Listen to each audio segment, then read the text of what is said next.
The rain came down in sheets that night, the kind of cold Nevada rain that doesn't fall so much as it presses, leaning against everything. It touches like it has somewhere to be and won't be moved. The streets of Colton were empty at that hour. The few streetlights that still worked cast long orange smears across the wet asphalt, and the whole industrial district smelled of rust and wet concrete and the faint chemical bite that had been hanging over this part of town for longer than most people cared to admit. The clubhouse of the Iron Road MC sat at the end of Danner Street like a bunker that had decided to become permanent. Cinder block walls, steel reinforced doors, a chain link fence topped with razor wire that caught the rain and held it in tiny silver beads. The sign above the entrance was hand-painted iron letters on a weathered board, and the parking lot out front held 12 bikes arranged with the particular care that men who love machines give to the things they trust most. Inside, the amber glow of Edison bulbs pushed back the dark, and the low murmur of conversation mixed with the smell of coffee going cold and bourbon going warm. Rex Malone was sitting at the far end of the Oak Bar, not drinking, just sitting the way a man sits when he's thinking and doesn't want to be interrupted. He was 52 years old and looked every day of it not in a broken way, but in the way that stone looks after decades of weather. His hands were resting flat on the bar top, big hands scarred at the knuckles with a faded tattoo across the right that had blurred enough with age that only people who knew what it said could read it anymore. His hair had gone silver at the temples, and the rest had followed. His beard was kept close. His eyes were the color of winter sky, pale gray and still, and they moved slowly and deliberately, the way the eyes of men move who have learned that most things worth seeing don't announce themselves. Rook was at the other end of the bar, turning a bottle cap over and over between his fingers, not saying anything. He was Rex's vice president, younger by a decade, with a jaw like a piece of quarried granite and a habit of going very quiet when he was paying the most attention. The other men in the room, 7 of them, scattered between the bar and the pool table in the back, were having the kind of conversations men have late at night when the work is done and there's nowhere else to be. Nobody heard the knock at first. It wasn't a desperate knock. It wasn't the frantic pounding of a man in a panic. It was quiet and even and deliberate. 3 strikes a pause, then 3 more like the person on the other side of that steel door had been standing in the rain for a while before finally deciding to raise their hand. Rook heard it first. He set the bottle cap down and tilted his head. Rex looked up from the bar. The 2 men held a moment of eye contact that didn't require words, and then Rex stood. He crossed the room in no particular hurry. He had opened this door to a lot of things over the years, to trouble and to grief, and occasionally to something that turned out to be neither. He'd learned not to brace for the door. He'd learned to simply open it and look. He opened it. The man standing on the other side was soaked through. His jacket, a faded canvas work coat, the color of old tobacco, was dark with rain and clinging to his shoulders. His boots were caked with mud from the knees down. His face was the kind of face that had probably been open and unguarded once before.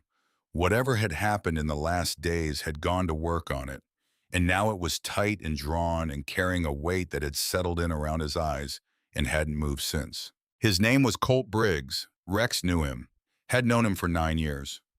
Colt ran the small mechanic shop over on Fenner Road, a 2-bay operation with a hand-painted sign and a reputation for honest work. He'd been keeping the Iron Road bikes running for the better part of a decade, and in all that time he had never once come to this door after dark. He had never once asked for anything beyond what was fair. Rex looked at Colt's face, and then he looked down. The boy was standing just slightly behind his father's left leg, pressed against him, the way small animals press against the things they trust when the world gets too large. He was 7 years old, and he was drenched, his dark hair flat against his forehead, his small sneakers soaked through and leaving wet prints on the concrete step. He wasn't crying. That was the first thing Rex noticed. A 7-year-old boy standing in the rain at midnight, and he was not crying. His face was pale and still and very serious, and his eyes, dark brown and carrying a gravity that had no business being there at his age, were fixed on the chrome of the nearest bike inside the foyer, with the intense focus of a child who has learned to look at something solid when the ground won't hold still. He was holding a stuffed animal against his chest with both arms. A wolf.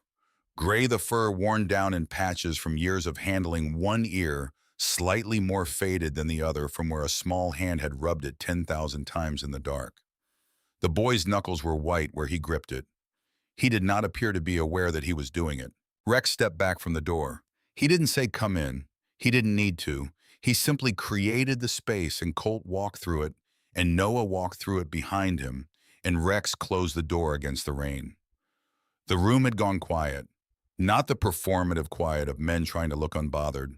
The real quiet, the kind that comes over a room when something that matters has just walked in and everyone can feel it before they can name it. Rex pulled a chair out from the nearest table and gestured to it. Colt looked at it for a moment, then sat on the very edge, both feet flat on the floor, like a man who needs to be able to move quickly. Noah stayed standing beside him, one hand gripping his father's sleeve, the other still clamped around the wolf. Rook had come down from the bar. He stopped a few feet away and crouched down to the boy's level, not crowding him, just bringing himself closer to the ground, the way men do when they're trying to make themselves less frightening. He looked at the wolf for a moment, then at Noah, and Noah looked back at him with those dark, grave eyes. Rook didn't say anything. He just gave the boy a small nod, the kind you give to someone you recognize, and stood back up. Rex pulled a stool close and sat across from Colt. He didn't reach for coffee or offer one. He didn't make noise or fill the space. He just looked at Colt and waited because in his experience, a man who has come this far in this kind of weather already knows what he needs to say. He just needs someone to be still enough to hear it. Colt looked at his son for a moment. Something moved across his face, a long, complicated thing that crossed his jaw and his eyes and his throat, and then it was gone and his face was steady again, or as steady as he could make it. He looked at Rex. "I didn't have anywhere else to go," he said. His voice was low and roughened at the edges. "I went through the list in my head tonight. Every person I could call, every door I could knock on. And one by one I went through them and I crossed them off. And at the end of the list, your door was the only one left. I need you to understand that, Rex. I'm not here because I think this is normal. I'm here because normal stopped 12 days ago." Rex said nothing. He waited. Colt put his hands on his knees. He looked down at them for a moment, at the grease still worked into the creases of his knuckles that never fully came out, no matter how long he scrubbed, and then he looked up. "My wife's name was Ellen," he said. The past tense landed in the room like something dropped from a height. "She worked at Crestline Chemical. Not in the offices, not in sales. She was an environmental technician. She tested water soil runoff levels. She wrote reports. She spent 6 years doing it, and she was good at it, and she believed in it, and she thought that if you documented something carefully enough and sent it to the right people, the right things would happen." Colt paused. She was wrong about that last part. Rex waited. 8 months ago, she started finding numbers that didn't add up. Discharge logs that had been altered. Runoff levels recorded as compliant that she knew weren't compliant because she'd been to those sites. She started pulling threads. Colt's jaw tightened. What she found underneath was bad enough that she didn't tell me about it for 2 months. She didn't tell me because she knew that once she said it out loud, it would become real, and once it was real, there was no going back to what we had. He reached into the inside pocket of his jacket and pulled out a folded piece of paper. He didn't open it. He just held it in both hands and looked at the crease. Crestline has been running an unauthorized discharge pipe from their processing facility. It runs underground about 1.5 miles southeast, and it empties into the secondary groundwater basin below Colton. That basin feeds into the municipal supply. He stopped, swallowed. The pipe runs directly under the foundation of Harmon Elementary School. The school our son has attended since kindergarten. The school 800 children go to every single day. The room was so quiet, Rex could hear the rain against the steel roof. Ellen had samples. She had them processed at an independent lab in Reno. She had the Crestline internal logs, the originals, before they were altered, because she had been careful enough to make copies at a time when nobody was watching her closely enough yet. She had the maintenance records for the discharge pipe. She had 6 months of documentation. Colt finally set the piece of paper on the table without opening it. She had everything. What happened to her? Rex asked. Colt looked at the wall behind Rex's head for a moment. Then he looked back. 12 days ago, she was driving home from work on Route 9, the section just past the Danner overpass where the road bends and there's no guardrail on the east side. The car went off the edge. 40-foot drop onto the ravine floor. His voice had gone completely flat, the way voices go when the only way to say a thing is to drain it of everything that would make it impossible to say. The Colton PD called it an accident, said she probably lost control on the wet road, said there was no evidence of another vehicle. He paused. There were no skid marks, Rex. She didn't brake. She didn't swerve. A woman who had driven that road 300 times didn't leave a single mark. Rex let that sit for a moment. She was running, Rex said. It wasn't a question. She was running, Colt said. Colt looked down at Noah, who had not moved from his father's side. The boy was watching the far wall now, his arms still wrapped around the wolf, his face still and remote in the way of children who were managing something much larger than they should have to manage. The funeral was on day 5, Colt continued. I got through it. I don't entirely remember it. The neighbors came. Some of her colleagues from Crestline came. I remember thinking that was strange, but I didn't have the space to think about it clearly. Noah was... He stopped, looked at his son again. He was extraordinary. He stood through the whole thing holding that wolf. He didn't cry until we got home. Then he cried for about an hour, and then he stopped, and he hasn't cried since. 7 years old. Rex looked at the boy. Day 7, Colt said, and his voice changed. There was something entering it now, something that had been pressed down beneath the exhaustion and the grief. Something with an edge to it, like a blade that has been waiting under cloth. I came home from work at 6:30.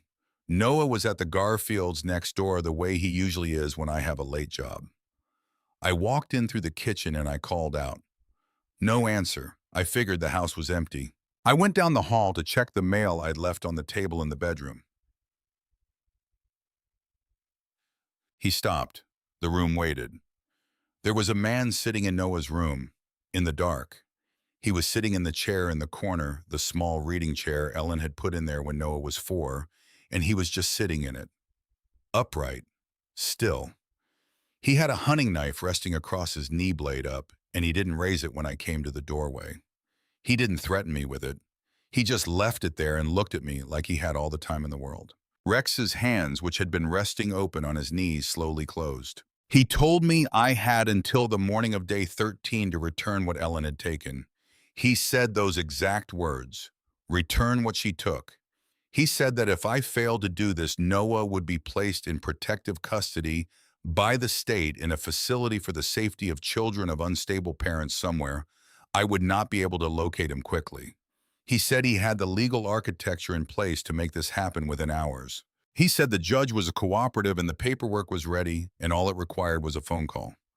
Colt's eyes were steady and very dark.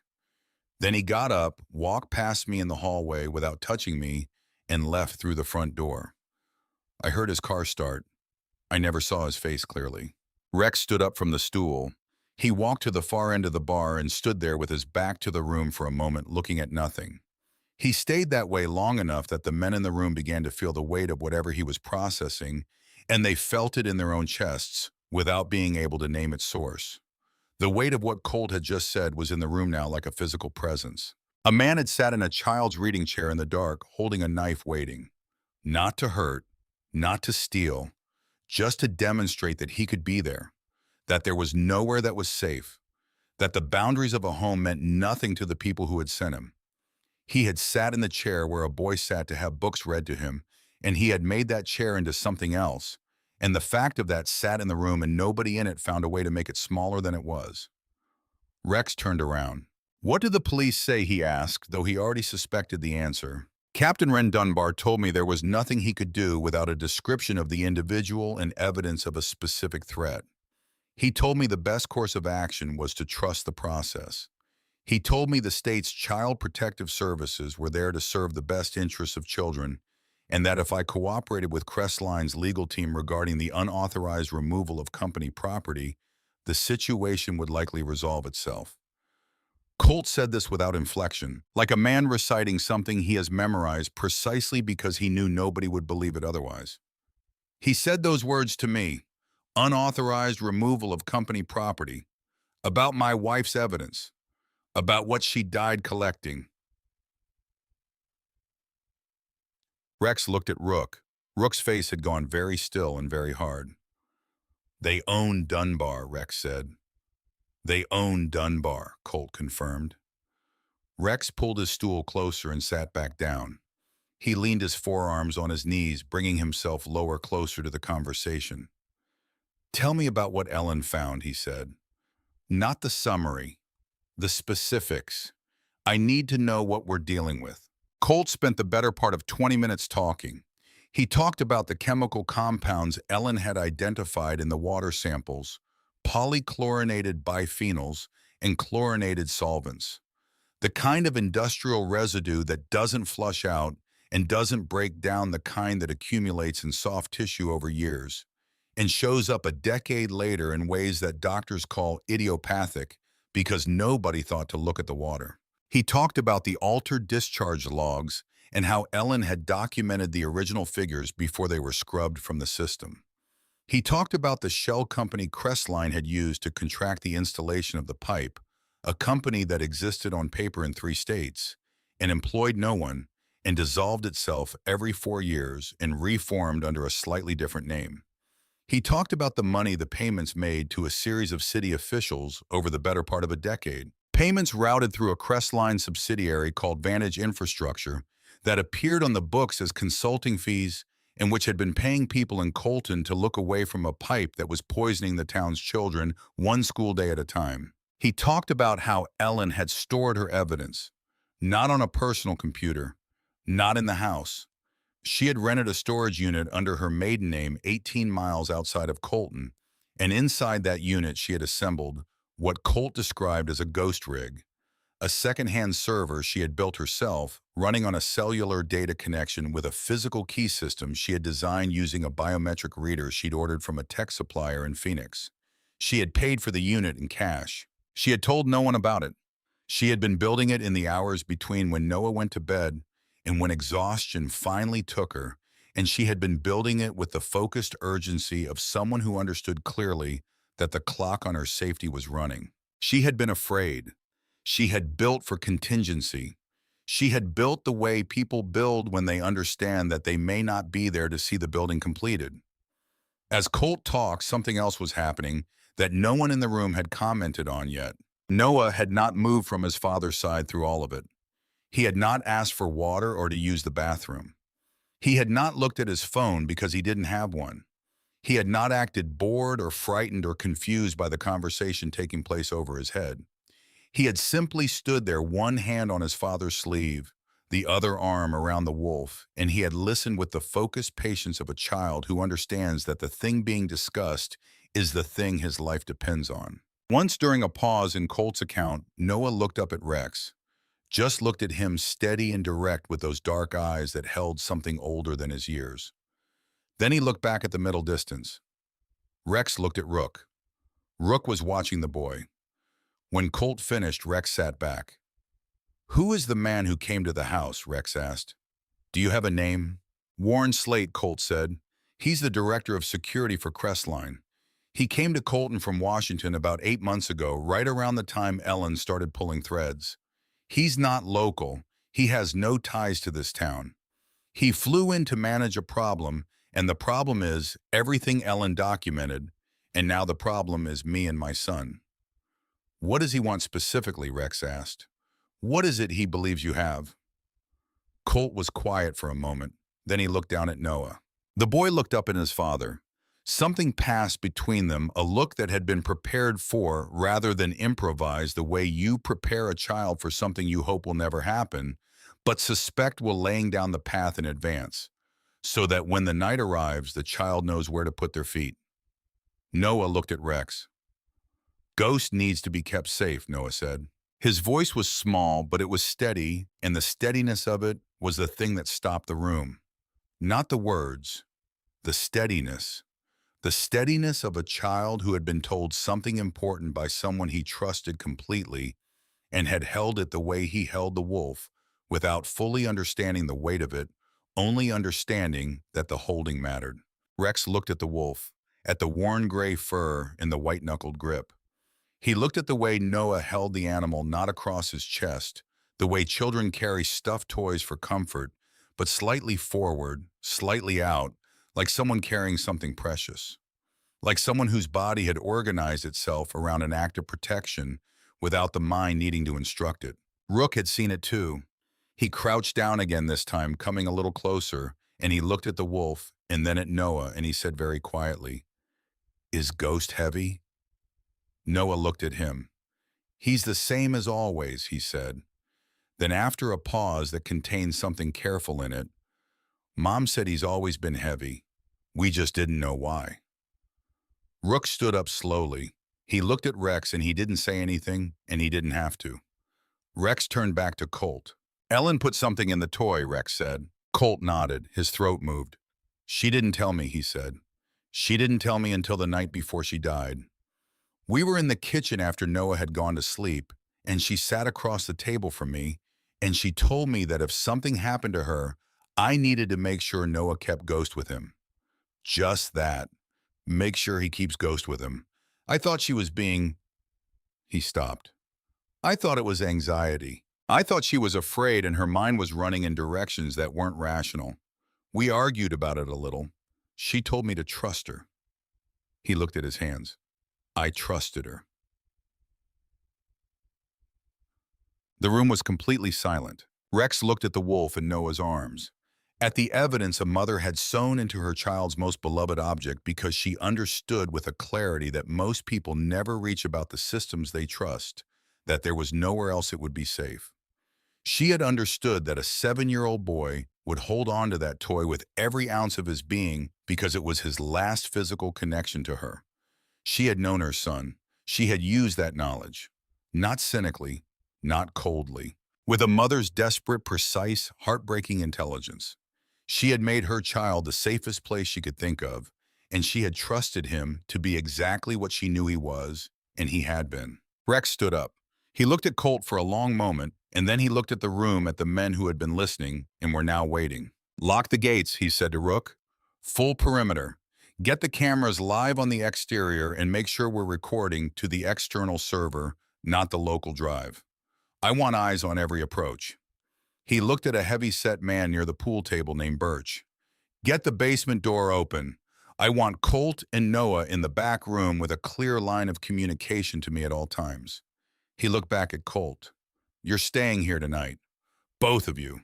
Colt looked at him with something that was not quite relief, because relief would have required the fear to lift, and the fear wasn't going anywhere yet. But something loosened slightly in the set of his jaw. The barest acknowledgement that he had been heard, that the weight had registered on someone else's scale. "Rex," he said, "I don't know what they'll do if—" "Stop," Rex said, not unkindly. He moved toward the door, then paused and looked back at the boy. Noah was watching him.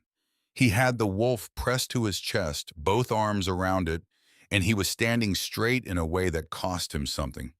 The straight posture of a child maintaining composure by decision rather than nature. "That wolf," Rex said. "He looks like he's been through some things." Noah looked down at Ghost and then back up at Rex. "He has," he said simply. Rex nodded once. "Good," he said. "The ones that have been through things know how to hold." He turned to the door. He had taken 3 steps toward it when Rook's voice came from across the room, low and controlled, but carrying the specific quality of a man who has just seen something that changes the shape of the night. "Rex, exterior cameras are up. Take a look." Rex crossed to where Rook had the laptop open on the bar. The screen showed a grid of 8 camera feeds: the front gate, the side fence line, the rear alley, the approach road from Danner Street. Most of the frames held nothing but rain and empty pavement in orange-lit dark. But the front gate feed was different. 3 vehicles, black, no license plates visible. SUVs with tinted windows sitting completely still on the street beyond the perimeter fence. Their engines were running. The exhaust was barely visible in the cold rain, thin white wisps curling up and dissolving. The vehicles were spaced across the width of the street in a loose triangle, not parked the way people park when they've arrived somewhere, but positioned the way vehicles position when they are prepared to move in a specific direction on short notice. Rex leaned closer to the screen. The timestamp in the corner of the camera feed read 12:04 a.m. Colt had knocked on the door at 12:01. Rex straightened up. He did not look alarmed. He looked at the screen for another moment, then he looked at Rook, and then he looked at Colt, who had come to stand behind them and was looking at the screen now too, his face going pale beneath the exhaustion and the grime of the rain. "They were already here," Colt said. "They followed you," Rex said. "But they didn't come to the door. They let you come inside." Colt stared at the feed. "Why would they let me?" "Because they don't know exactly what Ellen put inside that toy," Rex said. "And they need to know before they move. They're waiting to see if you're going to open it in here." He looked at Colt steadily. "They've been watching you for 12 days. They know you don't have the technical ability to access whatever's in there, so they're watching to see if someone in here does. They want to know what they're taking before they take it." The room had gathered around the laptop, now the quiet weight of men who understand tactical situations shifting into a kind of settled angular readiness. Nobody reached for anything. Nobody moved unnecessarily. They just adjusted their weight and their attention and became the room's architecture rather than its occupants. Rex looked at the front gate feed for another moment. 3 SUVs in the rain. Patient. Certain. The posture of men who have never before encountered a situation that didn't resolve in their favor and have not yet been given a reason to expect tonight to be different. He looked at Rook, then at the rest of the room. Then the front gate feed flickered and one of the SUV doors opened and a man in a gray suit stepped out into the rain. He stood beside the vehicle and straightened his jacket and looked at the clubhouse with the unhurried deliberateness of a man who has arrived at a meeting he scheduled himself. He reached into his jacket, retrieved a manila envelope, and held it at his side. Then he looked directly at the front gate camera with the calm acknowledgement of a man who expected to be watched and has no concern about it. Rex looked at the man's face on the screen. He had never met Warren Slate, but he recognized the type. The type that signs the checks. The type that doesn't get his hands dirty and doesn't need to because he has assembled enough architecture of influence and leverage and institutional debt that the world bends to his preference without requiring his physical participation. The type that had learned somewhere along the way that a man in a good suit standing still projects more power than a man with a weapon moving fast. The type that had never yet been wrong about that calculation. Rex straightened up from the screen. He picked his leather vest off the back of the bar stool and shrugged into it with the same unhurried ease he brought to everything. "Rook," he said, "get 3 chapter presidents on the phone. Tell them we need bodies, not bikes. Tell them the bikes are welcome, but we need the bodies specifically. Tell them Iron Road is calling." He paused. "Tell them it's a kid." Rook already had his phone out. Rex looked at Colt. "Take Noah to the back room," he said. "Stay with Birch. Don't open that gate. Don't approach the windows. And whatever you hear outside, you stay put until I come to that door personally. Not Rook. Not anyone else. Me." He paused. "Do you understand me?" Colt looked at him. The exhaustion was still there, and the grief was still there, and the fear was still there. But underneath all of it, something had shifted the way tectonic things shift, slow and fundamental and not reversible. It was the look of a man who has been carrying something alone for 12 days and has just for the first time felt another set of hands on the weight. "I understand," Colt said. Rex looked at Noah. The boy was looking at him with those dark, steady eyes. He had the wolf pressed to his chest, both arms around it, and he was standing straight. "Stay close to your dad," Rex said. "Can you do that?" "I always do," Noah said. Rex held the boy's gaze for a moment long enough to communicate something that didn't have a word attached to it, Something in the register of recognition of one person acknowledging to another that they see what they are carrying and consider it real. Then he turned and walked toward the front door of the clubhouse, and the men of the Iron Road fell in behind him and outside in the rain. Warren Slate stood at the gate with his envelope and his patience and his certainty, waiting for a door to open. He was about to find out what kind of door it was. Rex pushed through the front door of the clubhouse and stepped out onto the covered porch, and the rain came at him sideways from the east, and he let it. He stood at the top of the 3 concrete steps, with his hands loose at his sides, and looked across the gravel lot toward the front gate, where Warren Slate was standing in the amber wash of the single floodlight mounted above the fence line. The light made the rain visible, turned it into silver threads falling at an angle, and it caught the shoulders of Slate's gray suit and the surface of the manila envelope he held at his side, and the wet sheen of the black SUVs arranged behind him. Slate looked back at Rex with the expression of a man who has been looked at by dangerous people before and found the experience instructive rather than frightening. The gate between them was closed, 12 feet of chain link topped with razor wire, the kind of barrier that communicated its purpose without requiring explanation. Rex stood on his side of it, and Slate stood on his side of it, and neither man moved toward it.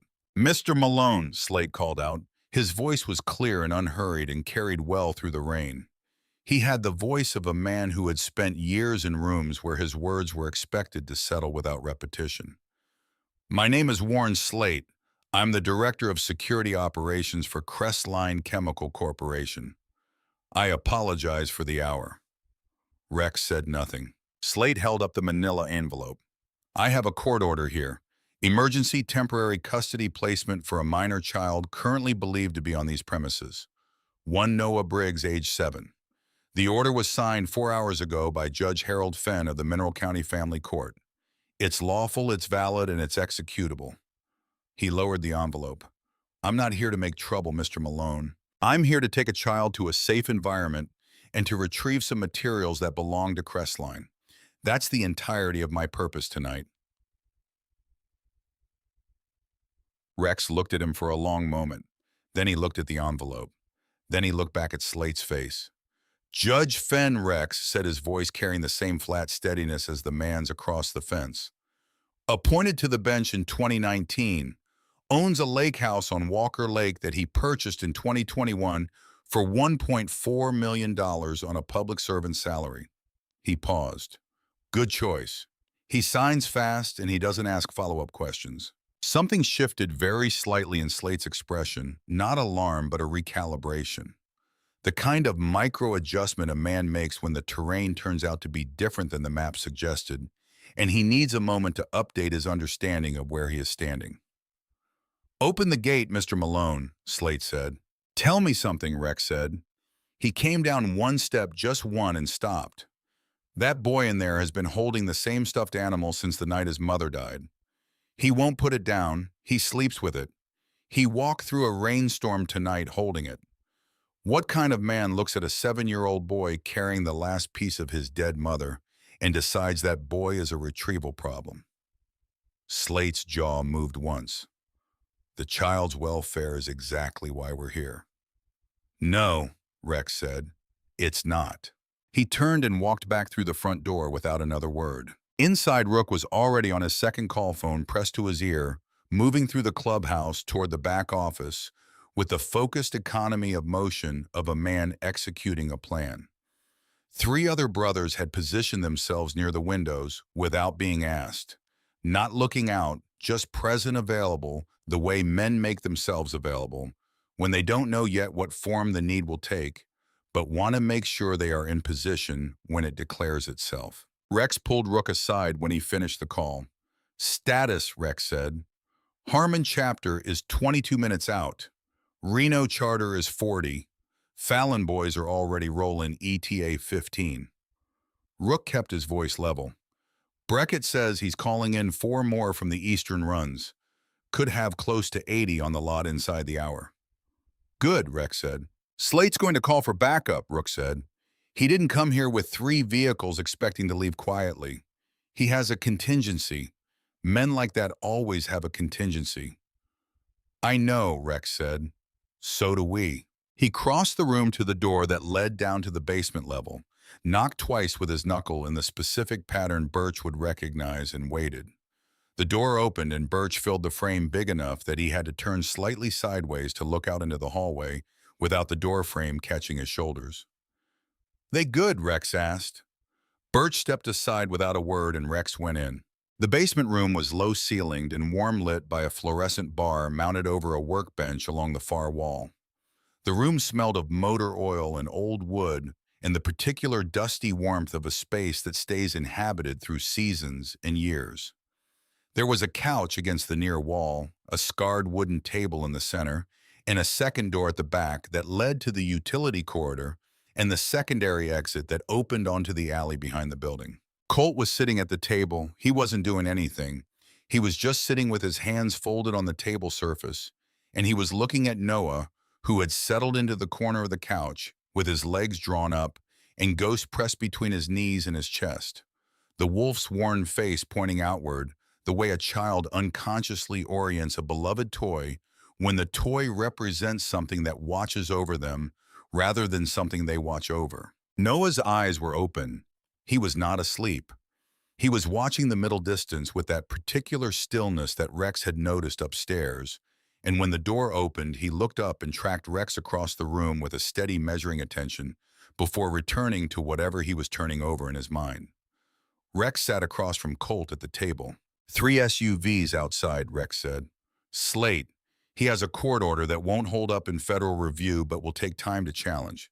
He's going to push, and he's going to keep pushing until something gives. Colt nodded slowly. How much time do we have? Less than we'd like. More than he thinks. Rex looked at him steadily. I need you to tell me everything you know about what Ellen built. The storage setup, the server, the evidence she collected. Everything. Not because I doubt you, but because the more precisely I understand what she did, the better I understand what they're actually afraid of. Afraid men do different things than confident ones, and I need to know which one Slade is. Colt looked at his hands. I've told you most of it. Tell me the rest. Colt exhaled slowly in the long exhale of a man releasing something he has been holding compressed inside himself. He pressed his fingers flat on the table. Ellen wasn't just a technician. Before Crestline, she worked 3 years for an environmental engineering firm out of Boise. She understood systems, not just the chemistry side, but the documentation side. She understood how evidence gets challenged, how chains of custody get broken, how a company with the right legal team can turn 6 months of careful work into a procedural dispute that takes 4 years to resolve and costs the plaintiff everything they have before it's over. He paused. So she built redundantly.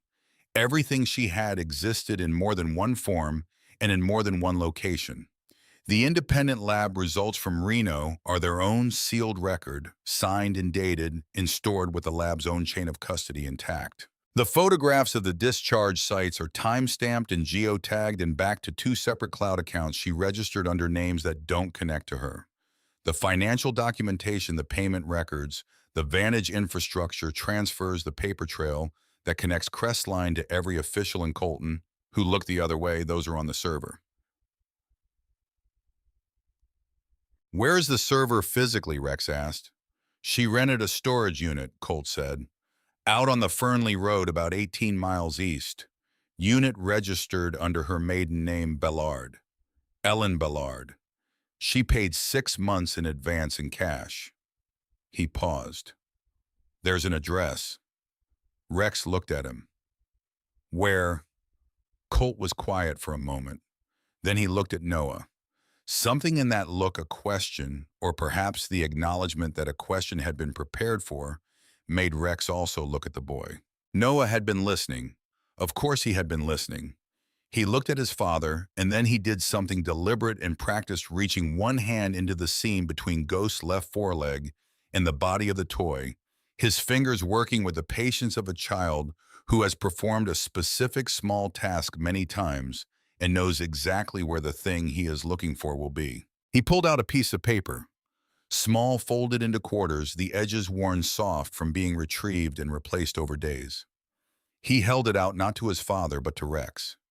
He extended his arm with the paper resting flat on his open palm, the way a child offers something when they have been told precisely how important it is to get the transfer right. Rex reached across and took it.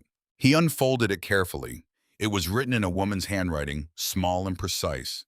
The letters slightly compressed the way handwriting goes when someone is trying to fit essential information into the smallest possible space without losing any of it.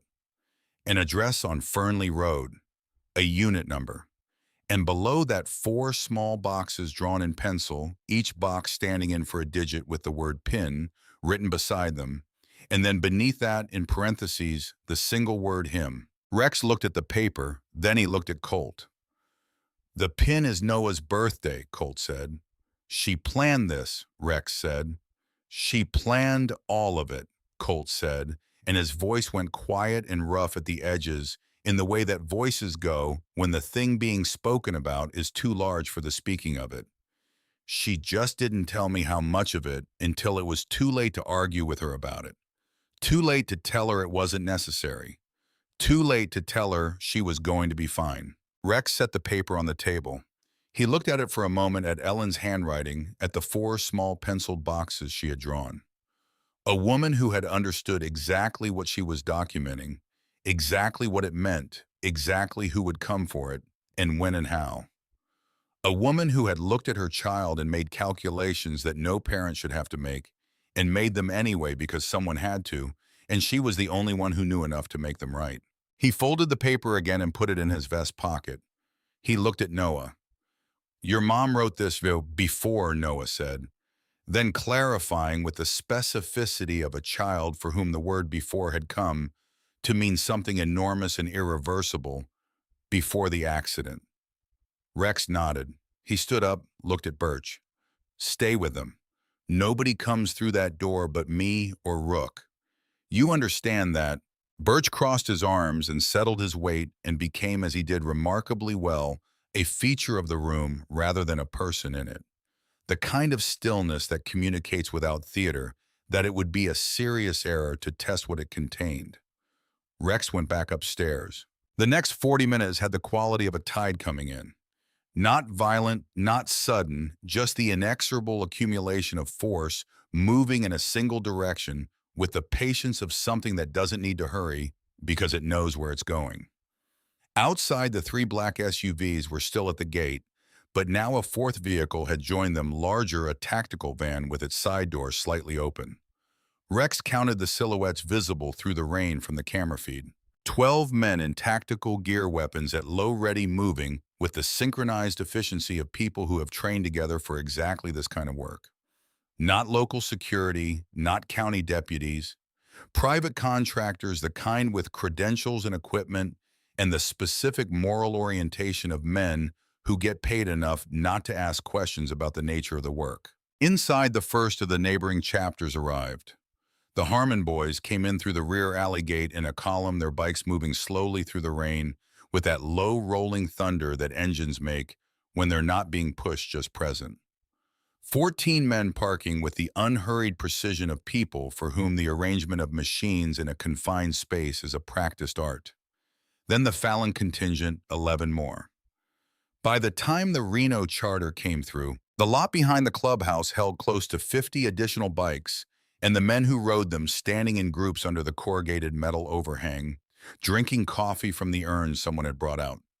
Speaking with the compressed, significant quiet of men who are waiting to understand what they're waiting for, and are not impatient about it because they have learned that patience is a form of strength. Rex walked them through it in the back lot, standing on an overturned milk crate, because he refused to raise his voice, and he needed to be heard. He spoke for 4 minutes. He told them about Colt. He told them about Ellen. He told them about the water pipe running under the elementary school, and the 12 days of surveillance, and the man in the reading chair with the knife resting across his knee in the dark. He told them about the stuffed wolf and what was inside it, and what it meant, and why the men outside the front gate were willing to produce a signed judge's order to take a 7-year-old boy away from his father in order to get their hands on it.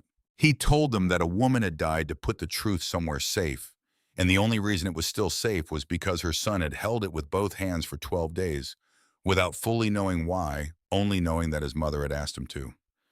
Nobody spoke when he finished.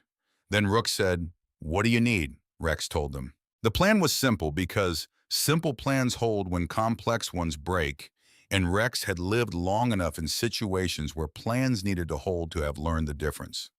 He needed the assembled chapters to move their bikes to the front lot in a specific configuration, coming around the building from the side alley, so they arrived in the front lot all at once, rather than filtering in gradually. He needed the moment of realization to be simultaneous rather than incremental, because incremental gave Slate time to adapt and simultaneous didn't. He needed Rook at the secondary terminal accessing the Fernley Road server remotely while the standoff held Slate's attention at the gate. And he needed a channel open to one specific number in Las Vegas that he had not called yet but would call before the hour was out. The men moved. Rex went back inside and stood at the front window watching the gate through the gap in the heavy curtain. Slate had not moved from his position. He was standing in the rain with the manila envelope still at his side, and there was something in his stillness that was not patience but confidence. The confidence of a man who has never stood in a situation that the application of sufficient institutional force did not eventually resolve, and who has not been given any information tonight that would lead him to revise that assessment. Rex let the curtain fall. He was still standing there when Rook came to his shoulder. "Ready," Rook said. Rex nodded once. He walked to the front door and he opened it and he stepped out onto the porch. And this time when he came down the steps, he came all the way down and crossed the gravel to the gate itself. And he stood on his side of it with his hands in his vest pockets, looking at Slate through the chain link with the unhurried attention of a man who has decided exactly how this conversation is going to go. Slate looked back at him. Up close in the floodlight, Rex could see the quality of the man's suit and the way Slate wore it with the slight stiffness of a man not entirely comfortable in civilian clothes despite years of practice at it. Military background probably. Not infantry, intelligence or logistics. Someone who had learned to move systems rather than people and had come to prefer it. "I was starting to think you'd gone to bed," Slate said. "Open the gate," Rex said to no one in particular. He was looking at Slate when he said it, and the gate hummed on its electric track and slid to the left, and Rex stood in the opening without stepping through it. Slate stepped forward. "Before you come any further," Rex said, and his voice was not loud, but it filled the space between them the way sound fills a room when the acoustics are right, pressing into every corner without effort. "I want you to hear something." From the alley on the left side of the clubhouse, the sound began. Low at first, a physical frequency more felt than heard the way thunder begins at a distance and announces itself through the soles of your feet before your ears find it. And then it grew and it sharpened and became the specific roar of Harley engines turning over in sequence. Not one, not five, but dozens, each one adding its voice to the register until the sound was a single massive presence pressing against the night air from every direction. Headlights cut around the corner of the building in a continuous stream, bike after bike swinging into the front lot and forming up in lines that curved outward from the clubhouse entrance in an arc that widened as more bikes joined it until the entire front lot and both side approaches were a wall of idling machines and the men who rode them. 73 of them formed up and still and looking at the 3 SUVs and the 12 contractors with the calm collective attention of people who have made a decision and are not uncertain about it. Slate had stopped walking. He stood in the open gate and he looked at what had assembled itself around him in the time he had been standing in the rain, and for the first time that night, something moved across his face that was not controlled. Not panic, something quieter and more diagnostic. The expression of a man recalculating, updating his model of the terrain in real time, and finding that the update changes the conclusion significantly. The tactical team behind the SUVs had tightened up. Rex could see it on Rook's phone feed. The 12 men had moved from loose positioning to a tighter cluster near the vehicles. Their weapons elevated their heads, moving as they tried to track a perimeter that had just enclosed them from 3 sides. Slate looked at Rex. "This is an obstruction of a lawful order," Slate said. His voice was still even, but it had lost the particular quality of absolute assurance it had carried from the beginning of the night. I have 12 trained personnel in the authority of a signed court document. You have 12 men, Rex said, surrounded by 73. You have a county court order that a federal judge would use to light a cigar. He looked at Slate the way he had learned to look at men who were renegotiating their position steady and unhurried. And you're standing in my doorway.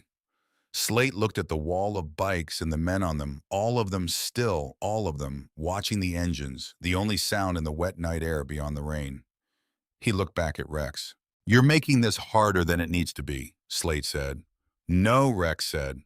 I'm making it exactly as hard as it needs to be. He turned back toward the clubhouse, and he was 3 steps from the door when the sirens began. Blue and red light bloomed at the end of Danner Street, strobing through the rain, and the sound of engines that were not Harleys grew from the direction of the main road.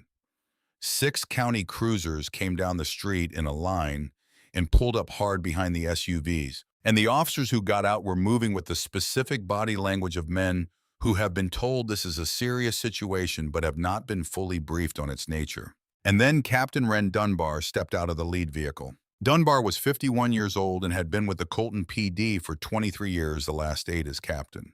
He was a compact man, not tall but dense through the shoulders, with close-cropped gray hair, and the face of someone who had spent 2 decades resolving disputes in a small town and had developed the particular brand of exhausted authority that comes from knowing everyone and having to hold yourself at a professional distance from all of it.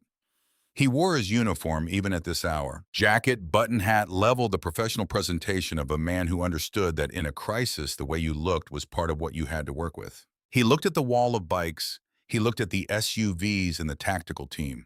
He looked at Warren Slate, and something in that look carried the specific weight of familiarity between 2 people who have spoken before and do not want that fact to be visible to observers. Rex noted it, filed it away in the part of his mind where things were kept until they were needed. Dunbar walked toward the gate. Rex, he said, his voice carrying the controlled firmness of a man who is hoping that tone alone will establish the parameters of what's about to happen. I have reports of an unlawful assembly interference with a custody order and possible harboring of individuals involved in an active civil proceeding. I need you to disperse these men and produce the Briggs child and his father for transport. Rex came back down the steps. He walked to the edge of the gate and looked at Dunbar through it, and he held the man's eyes for a moment before he spoke. Wren, he said, not Captain. The name. The deliberateness of it was registered by everyone within earshot, including Dunbar, whose eyes shifted fractionally at the sound of it. Your youngest is in the 3rd grade at Harmon Elementary, Rex said. Dunbar's jaw tightened. Don't. Your middle boy is in 5th grade at Colton Elementary, Rex continued. Same water district, same municipal supply, same pipe running underneath draining into the same basin. He paused. You've known something was wrong, Wren. Maybe not the specifics, maybe not the lab results, but you've known something was wrong with the numbers in this town for a while, and you've known who was asking you to look the other way when you got close to finding out why. That's not what this is, Dunbar said. His voice was still controlled, but something behind it was moving, shifting the internal sound of something structural beginning to give. Then tell me what it is, Rex said. Tell me what you call a court order signed by a judge on Crestline's payroll to remove a 7-year-old boy from his father's custody so a private security firm can cut open his stuffed animal and destroy the evidence his mother died to collect. He let that hang in the wet air between them. Tell me the name for that, because in my vocabulary it has a name and the word isn't legal. Dunbar looked at him. Behind Dunbar, 2 of his officers had stopped moving. They were standing near their cruisers with the stillness of men who have heard something they were not prepared to hear, and are now doing the internal calculation of what it means for them personally, for the town they live in, for the children they have at home. I have to execute the order, Rex, Dunbar said, but his voice had changed. The firmness was there, but it was hollow now, the way walls sound hollow when you knock on them and find nothing behind the surface. No, Rex said, and his voice had dropped to something quiet and very direct and completely certain. You have to decide who you are, Ren. Right now, tonight, standing in the rain in front of people who are going to remember exactly what you did. You're going to decide whether you're the man who hands that boy over to someone like Slate, or whether you're something different than what you've been letting yourself become. He paused. Take your time, but understand that while you're deciding, we're not opening that gate. Something passed across Dunbar's face. A long and complicated passage that moved through his eyes and his jaw and the set of his shoulders, and Rex recognized it because he had felt it himself once, a long time ago. In different circumstances, the specific internal sensation of a man discovering that the thing he thought was solid ground is actually a ledge, and that the choice of where to step next is not going to get any clearer, no matter how long he stands there. Before Dunbar could respond, Rook appeared at Rex's shoulder. Rex, Rook said very quietly. We're in. Rex turned slightly. Rook had the ruggedized laptop open the screen angled away from Slate and the officers outside. On the screen, a file directory had bloomed open deep structured dozens of folders arranged by date and category and file type. The Fernley Road server. Ellen's ghost rig reached through the address on the paper unlocked by the birthday of her son. It had opened the way she had intended it to open for the person she had intended to open it. But Rook's expression was not the expression of a man who had won something. It was the expression of a man who had found a wall where he expected a window. Biometric lock on the primary evidence archive, Rook said. Fingerprint reader required to release the main folders. The directory is visible, but the files themselves are sealed behind it. He paused. It's her print, Ellen's. The system won't accept anything else. Rex looked at the screen. The directory tree sat there, the full shape of everything Ellen had built, the months of work, the samples and the logs, and the financial transfers, and the photographs, all of it arranged and present, invisible in its outline, and locked behind a biological signature that no longer existed in the living world. He closed his eyes for 1 second. Behind him through the gate, he heard Slate's voice, quieter now, meant only for the people close enough to hear it. They can't get in. If they could, they'd have moved by now. Stand by. Rex opened his eyes. He looked at Rook. Rook looked back at him with the expression of a man who has run out of moves and knows it, and is not pretending otherwise. The rain fell. The engines idled. 73 Harleys and 12 tactical contractors in 6 county cruisers and 1 man in a gray suit, all waiting on the resolution of a biometric lock registered to a dead woman's right thumb. Colt appeared in the doorway behind them. He had come up from the basement without anyone asking him to, drawn by some instinct or by the specific quality of the silence that had fallen over the lot. He looked at the laptop screen, and he looked at Rook's face, and he understood immediately the way people who have been braced for the shape of disaster recognize it when it arrives without needing it explained. He sat down heavily on the top porch step. He put his elbows on his knees and his face in his hands, and he stayed there. The night seemed to contract around that image. The rain and the engines and the light and all the men standing in the lot, all of it reduced to a single point of focus, a man on a concrete step with his face in his hands. 12 days of grief and fear and forward motion arrived finally at a wall he couldn't see past. And then from inside the clubhouse, from the direction of the basement stairs, came footsteps. Small ones. Noah came through the door and past Rook and past Rex and sat down next to his father on the step.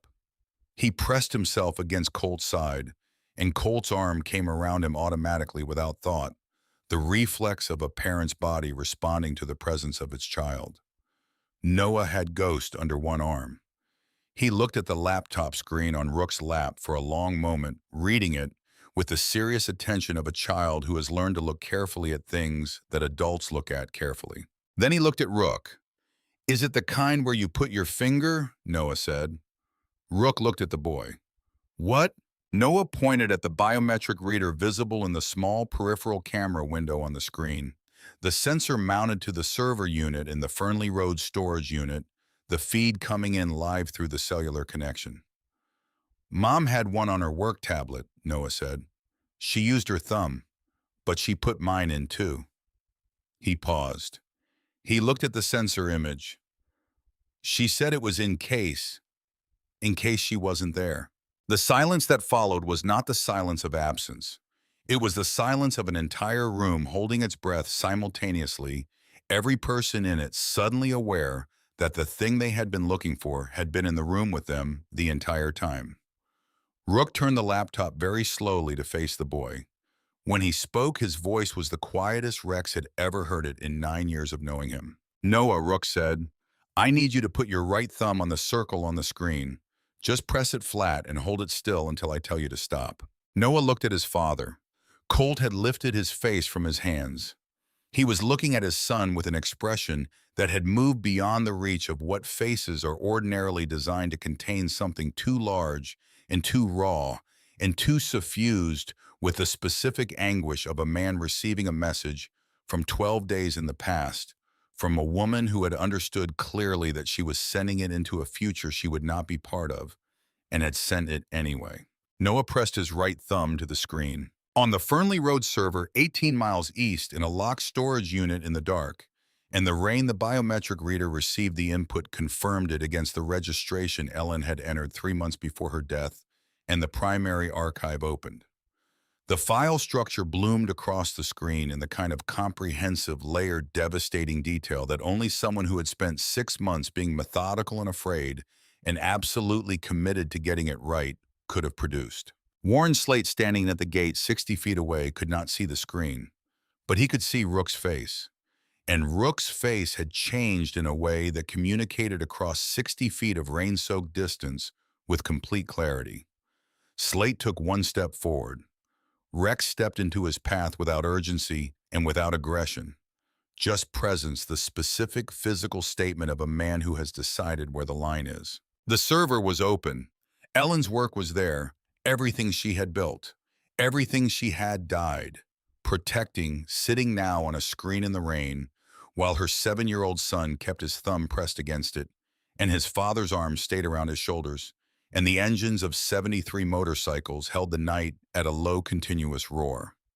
On the screen, the first folder opened. It was labeled simply "Water."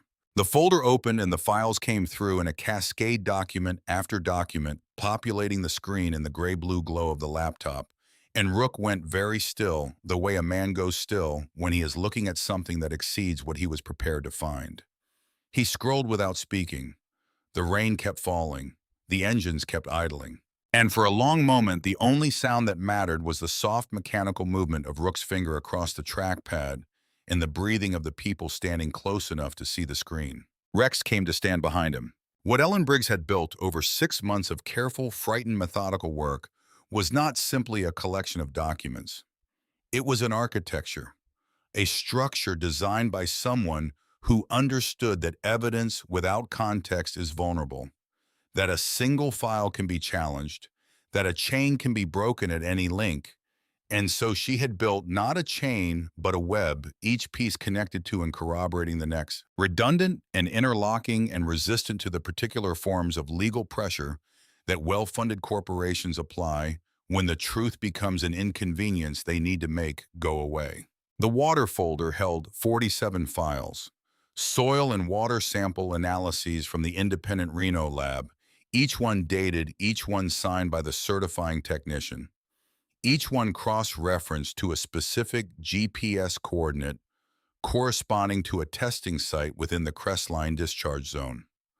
The chemical profiles were annotated in Ellen's precise handwriting, scanned and embedded alongside the lab documents, translating the technical readings into language that did not require a chemistry degree to understand. She had written the annotations for a jury. She had understood from the beginning that this was where the work would eventually arrive in a courtroom, in front of people who would need to understand what the numbers meant for the children who drank the water. Below water was a folder labeled Pipe, construction permits, maintenance logs, the installation contract for the discharge line routed through the Vantage Infrastructure Shell Company, photographs of the physical pipe at 6 access points taken over 4 months time-stamped and geotagged, some of them showing the pipe itself and some of them showing what surrounded it, including 3 images taken from directly beneath the foundation of Harmon Elementary School, where the pipe ran through a cracked concrete sleeve that had been failing for at least 2 years based on the visible oxidation pattern. Below pipe was a folder labeled money. Rex looked at that folder for a moment before Rook opened it. He looked at it the way you look at something when you already have a reasonable idea of what it contains and are taking a moment before you confirm that you were right. When it opened, it contained what Ellen had called in a plain text document at the top of the folder, a payment ledger reconstructed from secondary sources. She had not had direct access to Crestline's internal financials. What she had done instead was more patient and more difficult, and ultimately more damaging. Over 6 months, she had assembled the ledger from its edges, from the publicly available records of the shell companies, from the property records that showed when certain individuals in Colton had acquired things they could not afford on public salaries from the business filings of Vantage Infrastructure, and the 3 subsidiary entities it had spawned and dissolved over a decade. She had drawn the map from the outside in, and when she was done, the map showed exactly where the money had gone and who had received it and on approximately what timeline. Rex leaned closer to the screen. The third name on the ledger was Roy Dunbar. Not Ren Dunbar. Roy Dunbar, the captain's younger brother who ran a property management company out of a strip mall on the east edge of Colton and had, according to the county property records Ellen had attached to the entry, purchased 2 commercial lots in 2021 and a residential property in 2022. All 3 transactions occurring within 60 days of corresponding Vantage Infrastructure disbursements to a consulting entity called Dunbar Property Solutions, LLC, which had been incorporated 6 weeks before the first payment and had no documented clients, no website, and no employees other than its registered agent. Rex straightened up. He looked at the gate where Ren Dunbar was still standing with his officers, and he looked at the man's face in the floodlight, at the controlled professional surface of it, and he thought about what Dunbar had said when he had arrived, the particular phrasing of a man who had been briefed on what to say before he got out of the car. Rex said to Rook quietly, "The money folder, the entry for Roy Dunbar.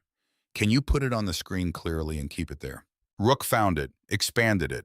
The relevant documents filled the display property records and payment transfers and the LLC filing and Ellen's connecting notes, all of it laid out in the careful cross-reference way she had laid out everything. Rex picked up the laptop and walked toward the gate. He didn't rush. He crossed the gravel lot at his normal pace, 73 engines idling on either side of him. The men of the assembled chapters watching him walk without moving or speaking, because they had known Rex long enough to understand that when he moved like that, deliberate and unhurried, and carrying something toward a specific destination, the moment that mattered was arriving. He stopped at the gate. He turned the laptop screen outward toward Dunbar. Dunbar looked at the screen. He looked at it for a long time, considerably longer than was required to understand what it contained. And in the excess time, Rex recognized the specific quality of a man not reading, but absorbing. Processing the discovery that the thing he believed was contained had been documented by someone who was no longer alive to speak about it and had made sure it would speak regardless. "Your brother's name is third on the list," Rex said quietly. "Roy Dunbar, Dunbar Property Solutions." He held Ren's eyes. She documented everything. The payments, the properties, the timeline. She was thorough, Ren. She was extraordinarily thorough. He paused. "She's been dead for 12 days, and she's still the most prepared person on this lot." Dunbar said nothing. His jaw was set, and his eyes were on the screen, and the particular quality of his stillness had changed from the professional stillness of a man managing a situation to the much more personal stillness of a man managing himself. "I'm not asking you to be a hero," Rex said. "I'm asking you to stop being something worse than you are. You still have time to make that choice. Not much time, but some." The silence between them stretched. One of Dunbar's officers, a younger man Rex didn't know well, had moved. Not toward the gate, sideways slightly, and he had taken his hand off his belt and put it in his jacket pocket, the unconscious repositioning of a man who no longer knows with certainty which direction his allegiance is pointing and needs a moment to figure it out. Dunbar looked at his officers. He looked at them one at a time. The way a person looks at a group of people when they are trying to understand whether those people are still with them or whether the ground has shifted in a way they didn't notice. Then he reached up and unpinned the badge from his uniform jacket. He held it in his hand for a moment, looking at it with the expression of a man examining something he has carried for so long that he had stopped feeling its weight and is only now holding it at arm's length, registering how much it actually weighed. He set it on the hood of his cruiser. He looked at Warren Slate. "I can't help you," Dunbar said. Slate looked at him with the cold, flat attention of a man recategorizing something from asset to obstacle and calculating the implications of that reclassification. "You're making a significant mistake," Slate said. "I've already made it," Dunbar said. His voice was quiet and not steady, and he didn't try to make it steady. "Tonight I'm just stopping." He stepped back. The officers behind him did not move to fill the space he had vacated. They stayed where they were, and the ones who had moved their hands away from their belts left their hands where they were, and the alignment of the night shifted on its axis in a way that everyone present could feel even before they could articulate what had changed. Rex turned and walked back toward the porch. Slate spoke behind him louder now, the controlled assurance stripped away and something harder and more exposed in its place. "Malone, you think this is finished. You have a server full of documents that are going to be subject to an evidentiary challenge that will take 3 years to resolve. You have chain of custody problems from the moment that boy put his finger on a reader 18 miles away. My legal team filed an asset freeze order 40 minutes ago. That server and everything on it is legally encumbered pending Mineral County Court review. What you've opened belongs to the courts now, not to you. And the courts, in case you've forgotten, take time." Rex stopped walking. He stood with his back to Slate for a moment. The rain came down on his shoulders and the engines ran around him, and he looked at the front door of the clubhouse as if something on the other side of it had just become clear to him. Then he turned around. "You're right about one thing," Rex said. "The server is complicated. Evidence accessed remotely chain of custody questions a county court freeze order. Your lawyers Judge Fenn all of it. That machinery is real and it grinds slowly and it could take years." He looked at Slate across the wet gravel and the idling machines. But Ellen Briggs was not a woman who built one door. He looked at the clubhouse entrance. Colt. Colt appeared in the doorway. He was standing straight.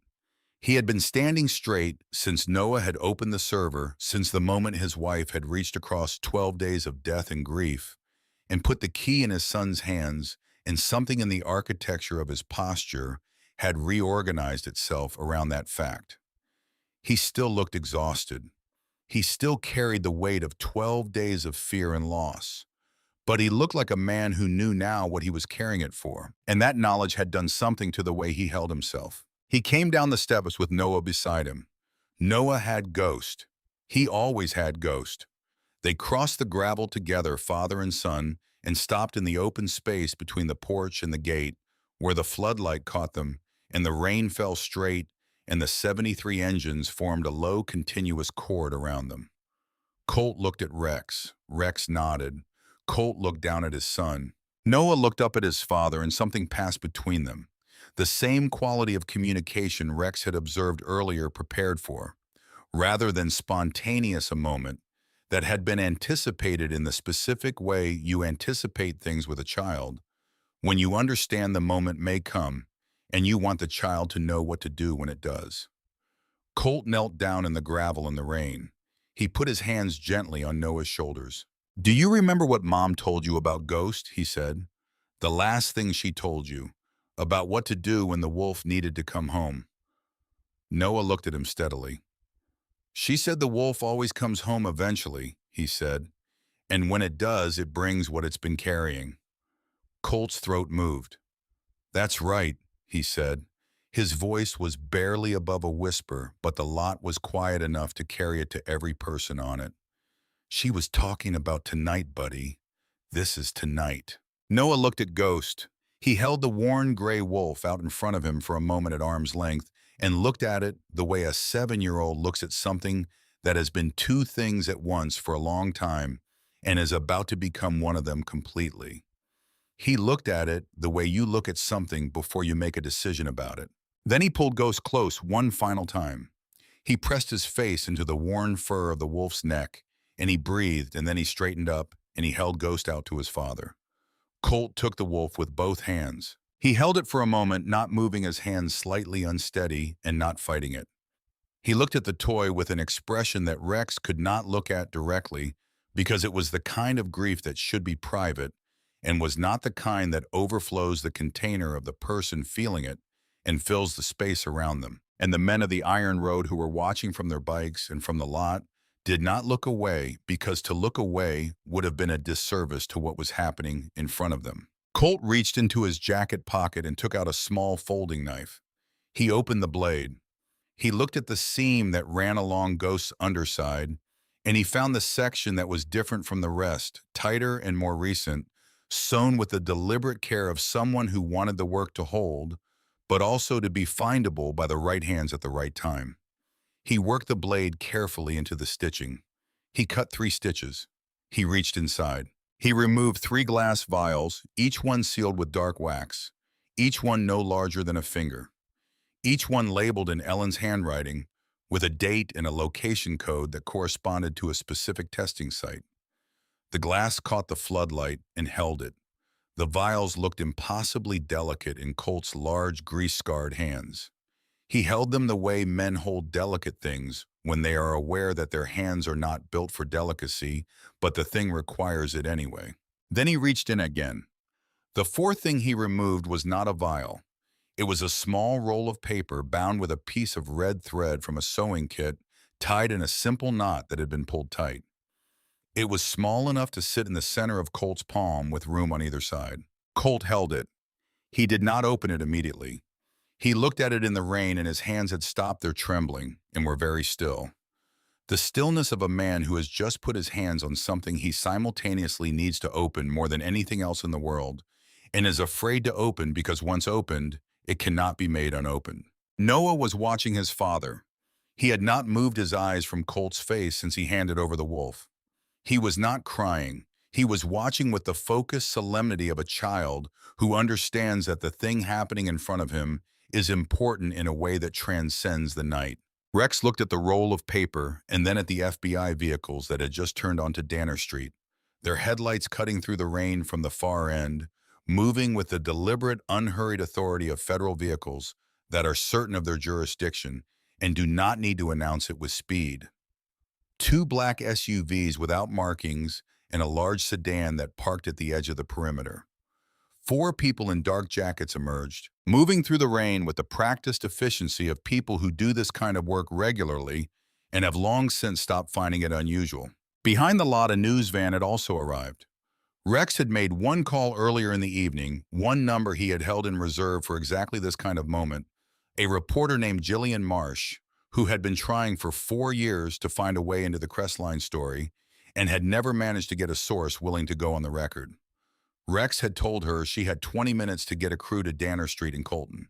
She had made it in 18. The camera was running.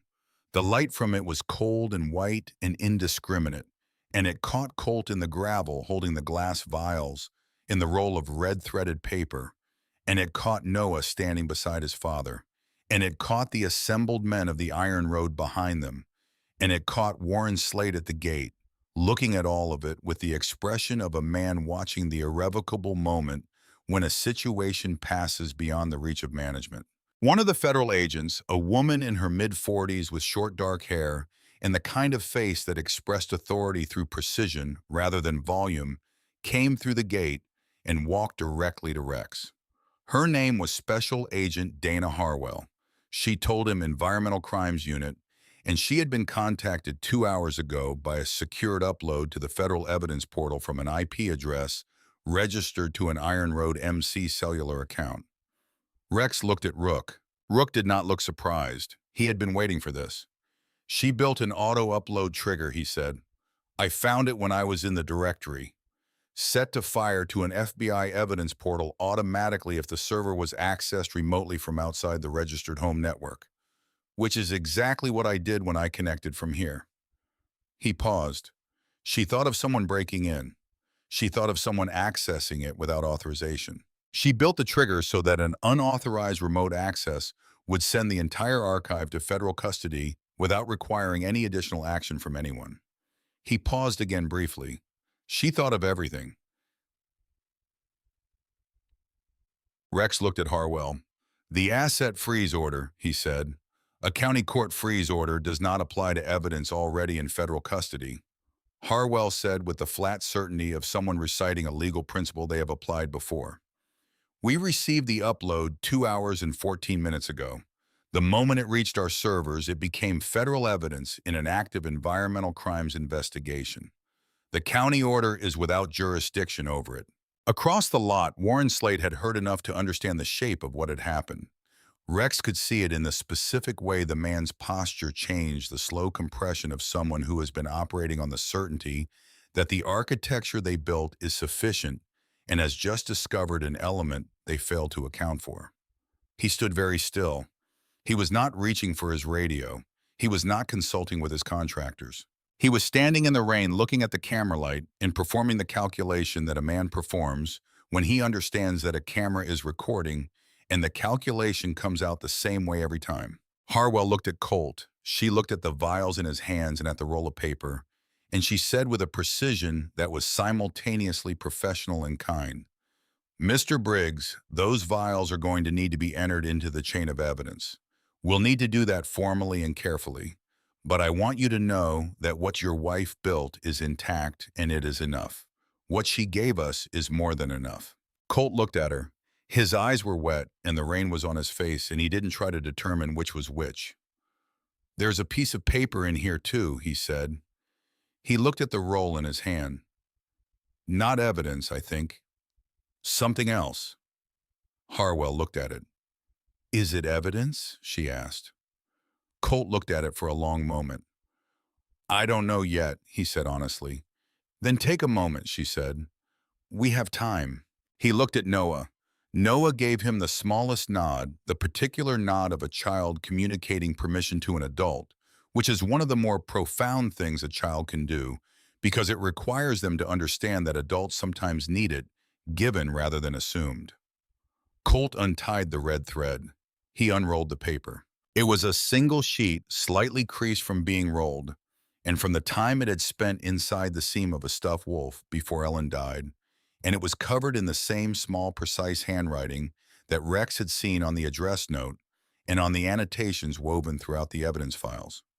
He looked at it for a moment before Colt began to read at the shape of the letters, at the care of them, at the fact of them existing at all. Colt read it silently first. Rex watched his face. It was not a long read. Whatever it said could be read in under a minute, and Colt read it in less, but when he finished, he did not lower the paper.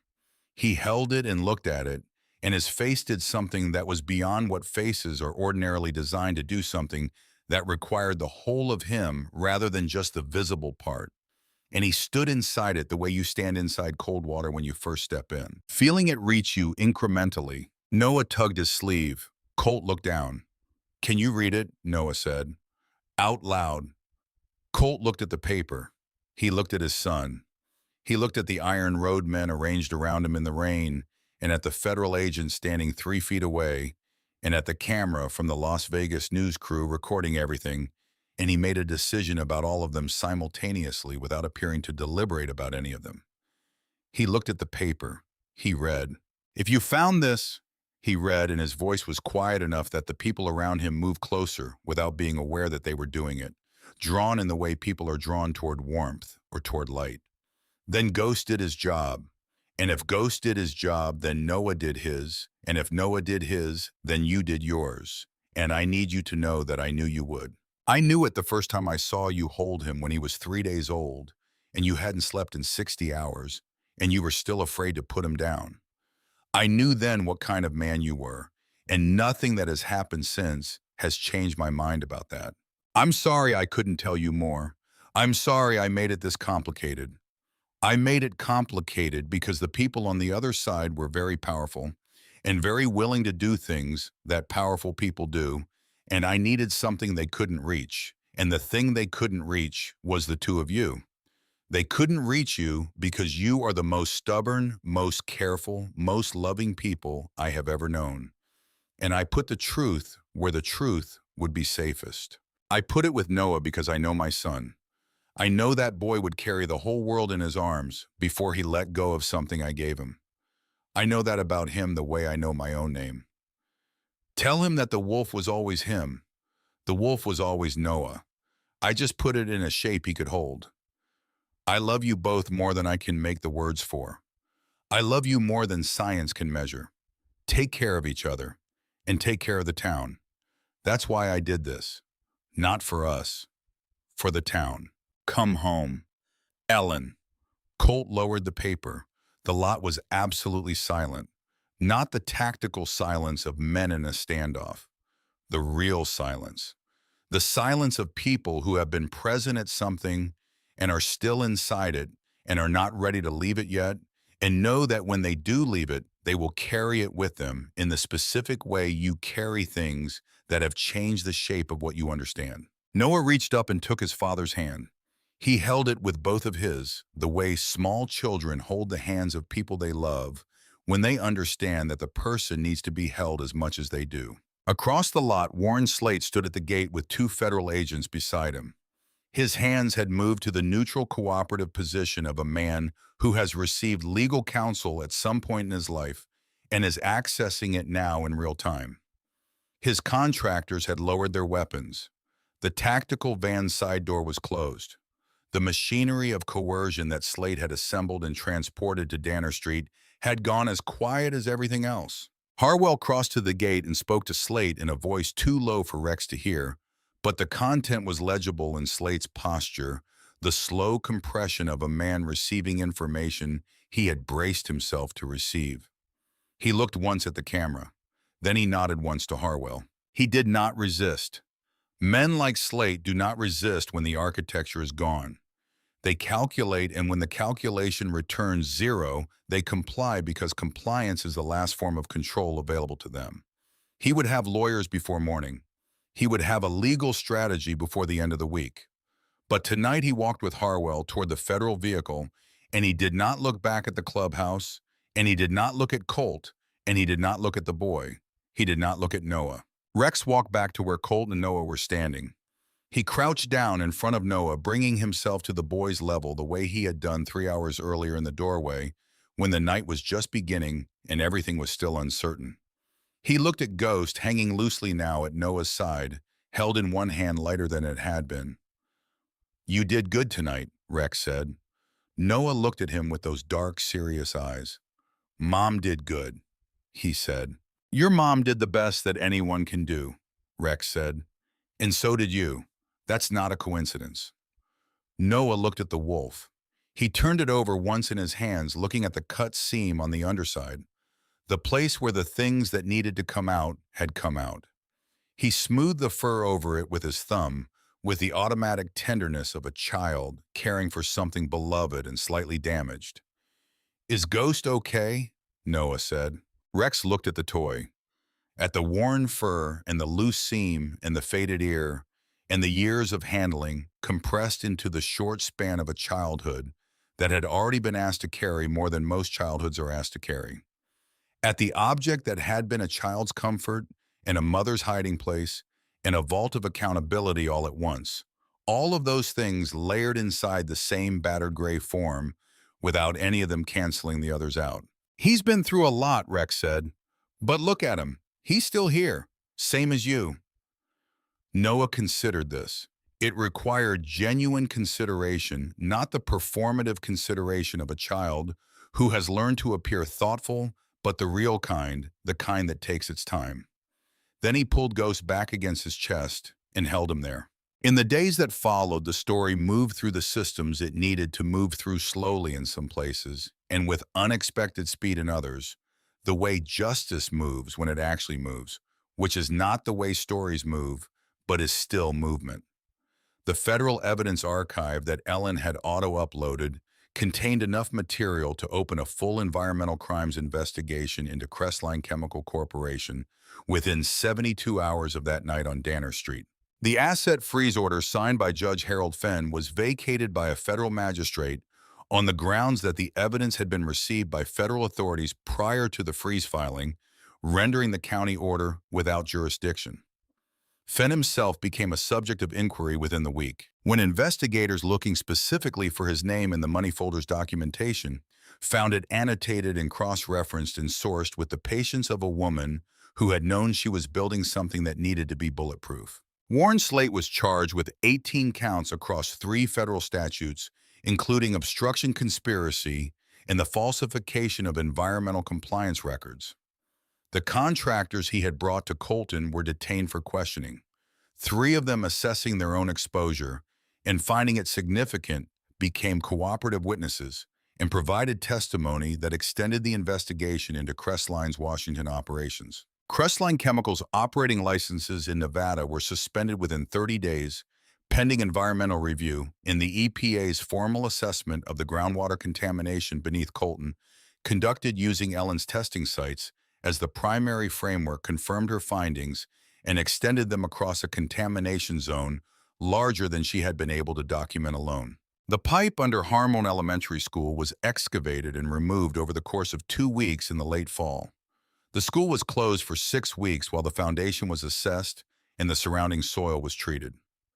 The drinking water advisory that Colton had technically never received because the people responsible for issuing it had been paid to stay quiet was issued retroactively, along with a remediation plan funded by the seizure of Crestline's assets. Ren Dunbar resigned from the Colton PD the morning after the night on Danner Street. He provided a voluntary statement to federal investigators that was described by one of Harwell's colleagues as unexpectedly comprehensive.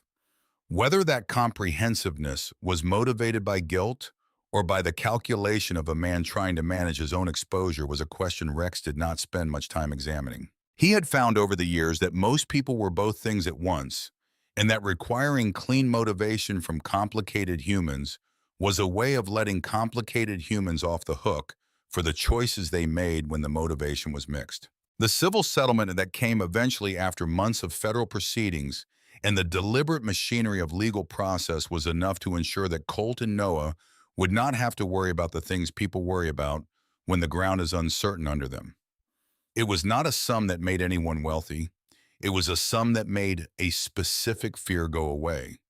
The fear of the gap between what you have and what you need. And for a man who had spent his adult life managing that gap with physical labor and careful planning, its absence created a kind of quiet he didn't know what to do with at first, and then learned to live inside. Colt kept the shop on Fenner Road. He had thought about leaving Colton in the months following, turning it over seriously the way he turned over serious things, examining it from different angles at different times of day. Whether the town itself was contaminated in a way that couldn't be remediated, not the water which was being cleaned, but the social and institutional fabric of a place where the people responsible for protection had for years accepted payment not to protect. He thought about it until he stopped thinking about it, which happened the morning Noah came home from school with a drawing he had made in art class of the garage on Fenner Road. Every detail included the hand-painted sign and the 2 bays and the coffee can on the workbench that held the pens and the pencils and the 1 screwdriver that had no other place to live. Noah had drawn himself on the stool in the corner. He had drawn Colt under the car. He had drawn Ghost on the shelf. Colt looked at the drawing for a long time. Then he ordered new paint for the sign. Ghost sat on the shelf in Noah's room. The seam had been re-sewn by a woman at the Colton Community Center who ran a textile repair workshop, someone Colt had found through the school's bulletin board, the way you find people in small towns by asking the right person who knows the right person. She had done it carefully, matching the thread color as closely as she could, closing the cut seam and tightening the existing stitches and returning the wolf to its prior shape. She had done the work without asking questions and without commenting on the wear patterns that spoke to years of intense handling compressed into the short span of a childhood. She had simply done good work and handed Ghost back and refused the money Colt offered, the first and only time a person in Colton had refused money from Colt Briggs and meant it. The wolf sat on the shelf. Sometimes it was on the bed.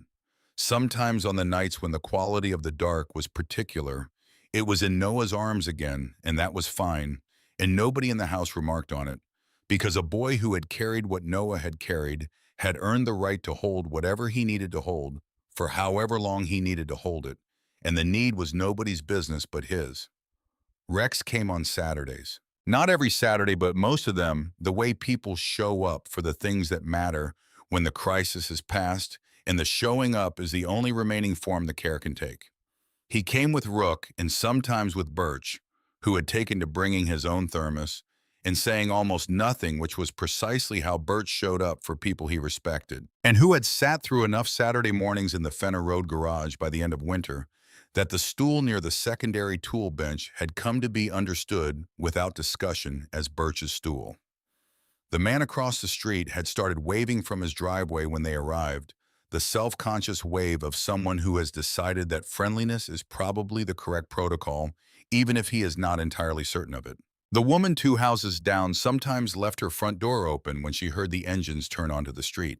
Rex came because the Saturday garage was a good place to be with the radio on low and coffee going, and the particular satisfaction of working on a machine with your hands while someone you respect does the same thing nearby. He came because Noah would appear at some point in the morning and take his position on the corner stool with the focused, specific curiosity of a child who has understood that things have reasons and wants to know what the reasons are. And his questions were good questions, the kind that required real answers rather than summaries. He came because some things that begin in crisis, in rain and fear, and the desperate quality of a knock on a door that feels like the last door left, become if the people involved are the kind of people who stay something quieter and more durable. Not a debt paid, not an obligation honored, something that has moved through fire and come out the other side changed in its nature, but not in its substance, which is heavier for what it has been through, which is to say more real. One Saturday in late spring, Noah came into the garage and sat on his stool and watched for a while. And then he said, "Rex, can I ask you something?" Rex looked up from the carburetor he was cleaning. "Sure." Noah looked at Ghost, who was sitting on the workbench beside him. He had brought the wolf to the garage as he sometimes did, because the garage was one of the places where Ghost seemed right, where the oil smell and the light and the radio and the people made a particular kind of sense. "When you opened the door that night," Noah said, "when we were standing there in the rain, what did you think when you saw us?" Rex set down the carburetor brush. He thought about it honestly, which was the only way he knew how to think about things when the answer actually mattered. "I thought your dad looked like a man who had run out of road," Rex said.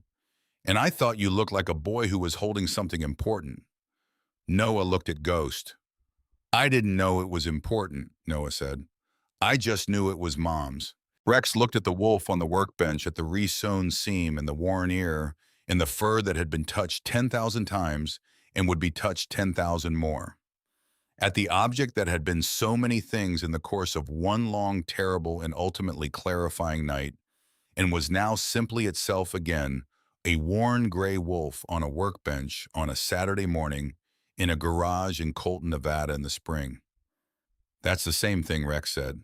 Noah thought about this. It required real thought, the slow kind, the kind that doesn't announce itself but keeps working through you at the pace of understanding rather than the pace of events.